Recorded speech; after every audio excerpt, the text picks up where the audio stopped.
Di masyarakat juga begitu, kadang-kadang temen ditegur ngotot. Biarin aja, yang mabok gue, yang beli minuman gue mabok di rumah gue, kenapa lu pusing? Yang judi gue, pakai duit gue, kenapa lu pusing? Yang zina gue, kenapa lu ribut? Iya, yang judi lo, yang mabok lo, yang zina lo, tapi judi, mabok, zina, maksiat, mas. Kalau ini negeri kebanyakan maksiatnya, Allah marah, turun gempa bumi, yang mampus bukan elu doang, monyong.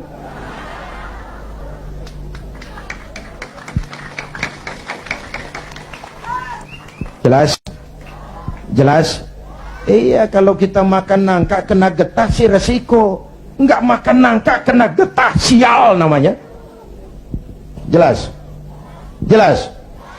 Nah, singkat cerita, lalu tahun 83-84 diundangkan asas tunggal Pancasila. Golkar makin tirani, makin otoriter. Tidak boleh lagi ada ormas dan parpol yang asasnya Islam. Kalau tidak mau terima asas tunggal, bubar.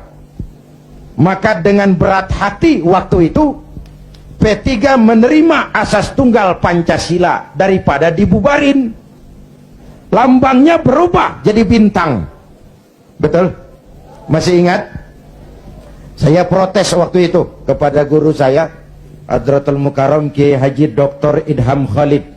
Ini nanti soal silsilah, Pak. Beliau salah seorang pendiri P3, termasuk presiden pertama Partai Persatuan.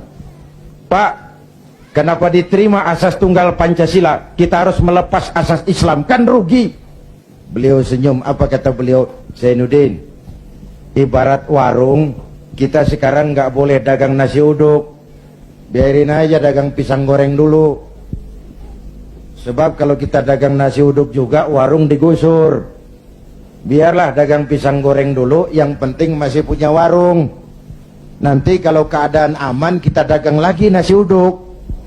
Ya, Masya Allah, orang tua bijaksana. Tapi saya sudah kadang frustasi. Apa artinya lagi berpolitik kalau asasnya tidak Islam? Maka sejak tahun 84, saya mengundurkan diri dari panggung politik. Saya konsentrasi penuh kepada dunia dakwah. Ketika itulah lahir prinsip, saya tidak kemana-mana, tapi saya ada di mana-mana. Itulah politik dakwah. Itu politik dakwah. Kenapa? Waktu itu Golkar kejam, Pak. Tidak boleh ada bunga indah tumbuh di luar istana. Tidak boleh ada bunga indah tumbuh di luar istana. Maka saya harus ngatur strategi supaya saya bisa dakwah ke sana dan kemari. Saya lahirkanlah prinsip tidak kemana-mana, tapi ada di mana-mana. 97, ini cerita singkat. Mulai terjadi krisis moneter. Rupiah kita anjlok, dolar naik ke langit. Ya Bu? Ya Bu? Dari 2.500 dolar sampai 17.200, bagaimana nggak kolab? Akibat krisis moneter muncul yang lebih makro, krisis ekonomi. Sampai sekarang kita masih ngerasain. Ya Bu, perusahaan besar ambruk, konglomerat terpuruk, hutang numpuk, pejabat ngantuk, PHK di mana-mana, lapangan kerja sulit, pengangguran meningkat, kemiskinan naik, kriminal menjadi-jadi. Harga-harga kebutuhan tiap hari berlomba dan membumbung. Ini ibu-ibu di dapur kan ngerasain bener. Ya Bu, tadi udah ditanya tuh sama Ustadz kita, beras naik nggak? Naik. Minyak, kecap, bapaknya anak-anak. Pikir dulu baru nyaut. Naik.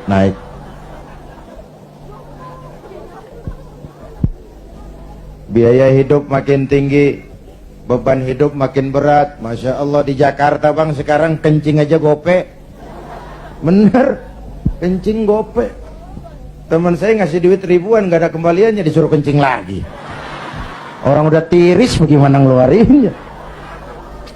La haula wa la quwata illa billah.